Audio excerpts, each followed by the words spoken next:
Silverstein, and is for homicide. This is mighty music. Killings. Thomas Silverstein. This is my composition, an area of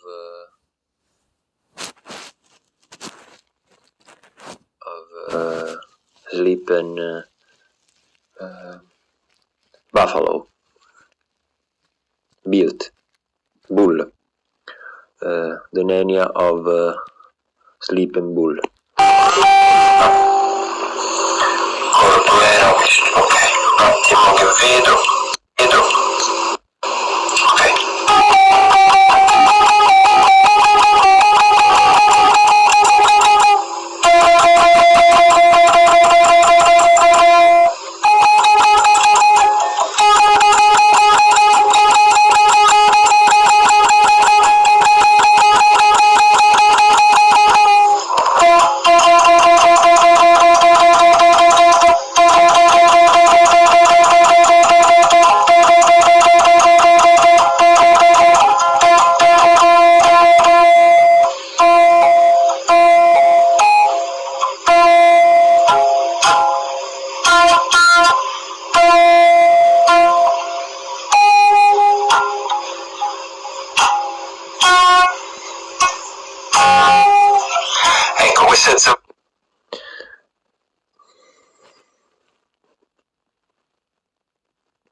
Thomas Silverstein was considered one of the most sanguinary killer in all American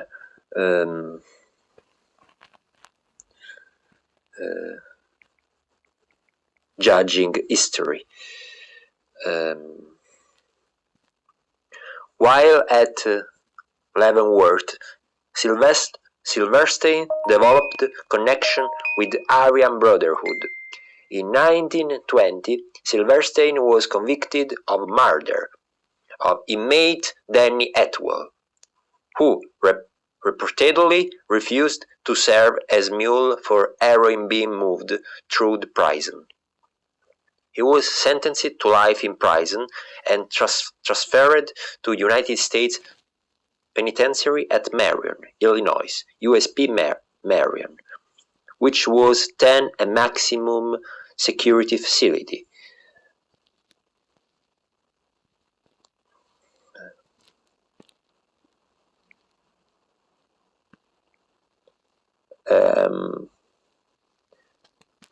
He went in prison after he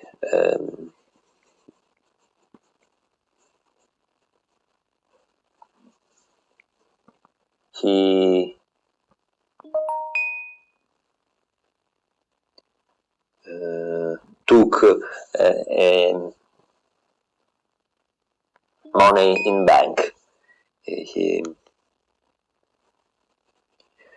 was a thief, and she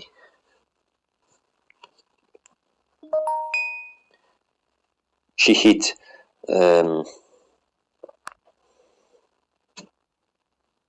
with gun in this situation. He was sentenced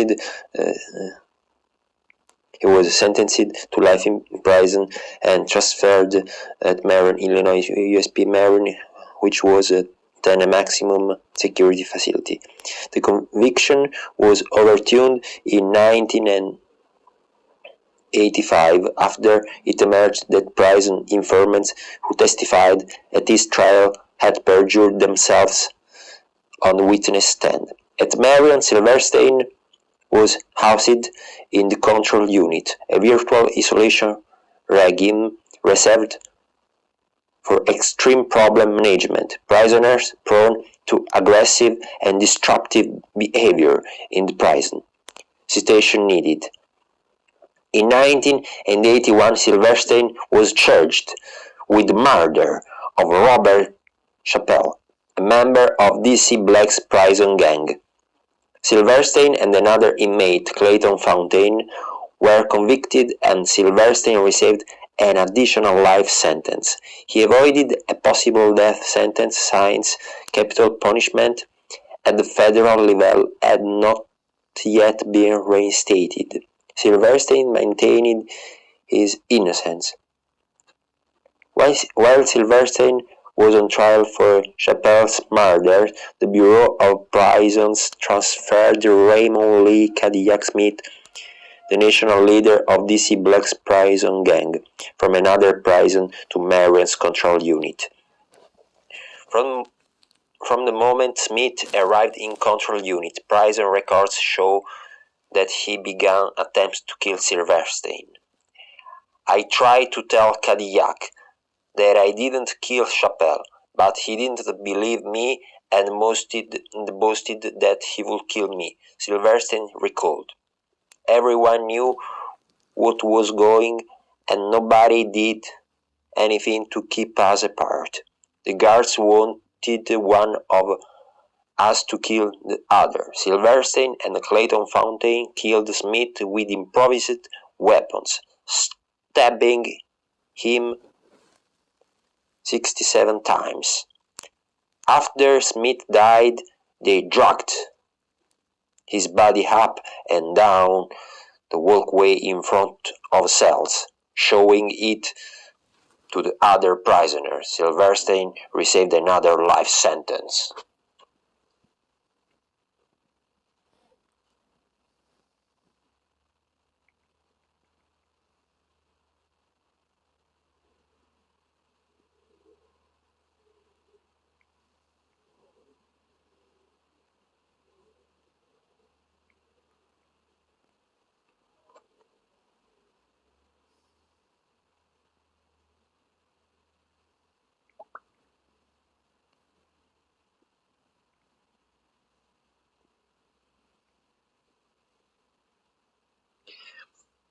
On October 22, in 1983, Silverstein killed correctional officer Merle Klutz at USP Marion.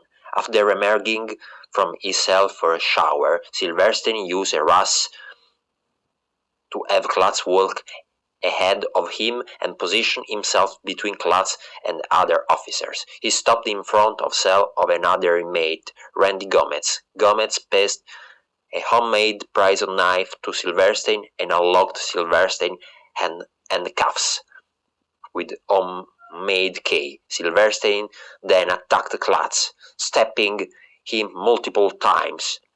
Silverstein later claimed that he killed Klutz in retaliation for Klutz deliberately harassing him. Among other things, Klutz was accused of destroying paintings by Silverstein. Bob, Bureau of Prisons, confiscates an artwork when it depicts a murder. A few hours later, Clayton Fontaine, also a member of the Aryan Brotherhood, used the same strategy to kill correctional officers Robert Hoffman. USP Marion was subsequently placed under an indefinite freeze, which ultimately lasted 23 years. After Klutz's murder, Silverstein was transferred to the United States Penitentiary, Atlanta, where he was placed in solitary confinement. Its security status was recorded as no human contact.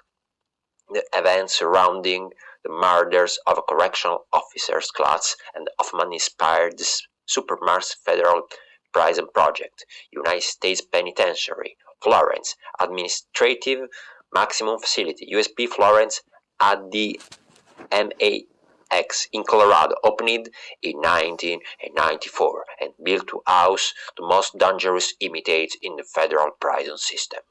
Silverstein and Gomez were both detained at the ADX in Florence. Fontana died in 2004. and United States Medical Center for Federal Prison in Springfield, Missouri.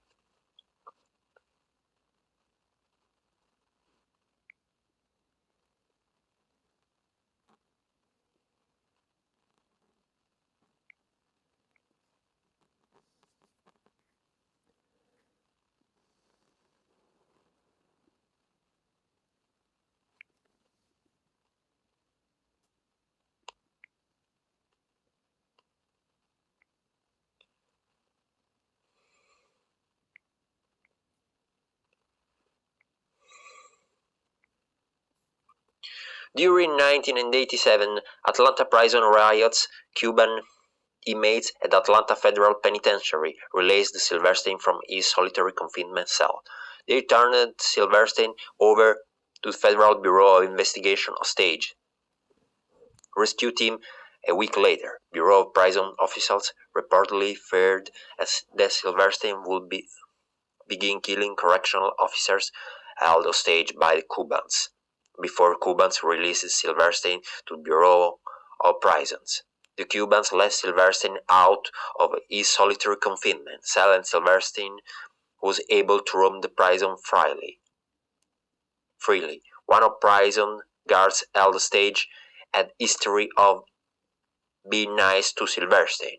When the guards handcuffed Silverstein, he made a point of asking Silverstein if his handcuffs were too tight.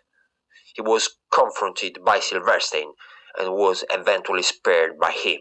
Bureau of Prison negotiators managed to convince leaders of a Cuban uprising to hand Silverstein over as a gesture of good faith.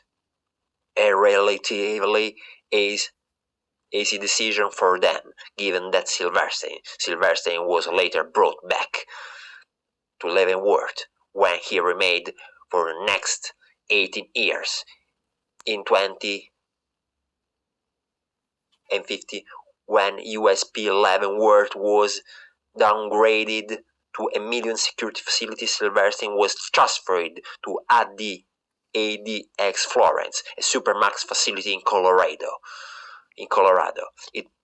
Its first theoretical release date was November 2, 1995.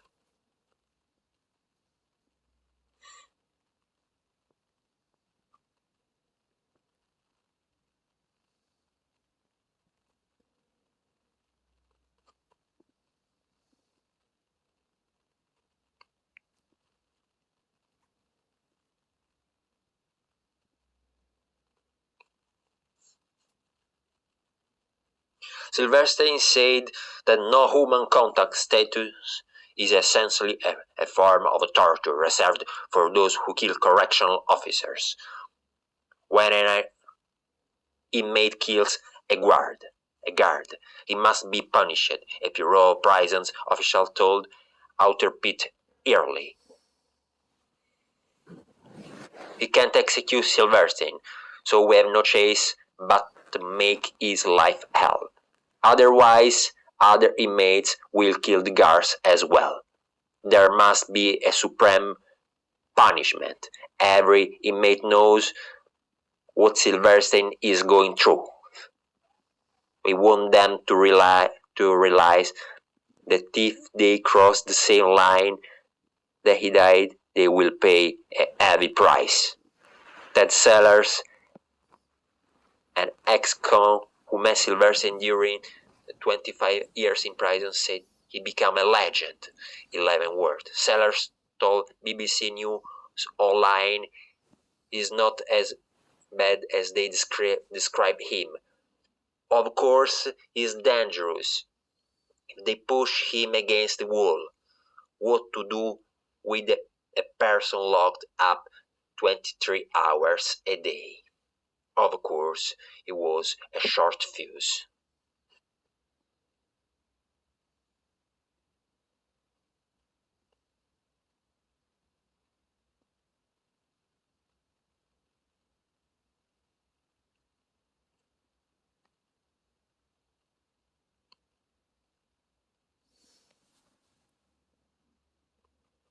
Thomas Silverstein died on May 11, 20 and 19, aged 67, at St. Anthony Hospital in Lakewood, Colorado, after spending 36 years in solitary confinement. He died due to complication from heart surgery.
Thomas Silverstein was very ferocious, and it was enough just to bump into him in the same cell, or a word said badly, even if you were a prison guard, you seriously risked ending up killed. Over the years, he was also cultivated a passion for painting with a certain talent.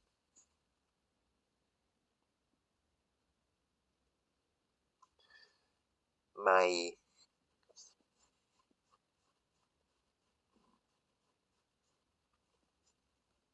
web series, the second episode, has ended. Good vision.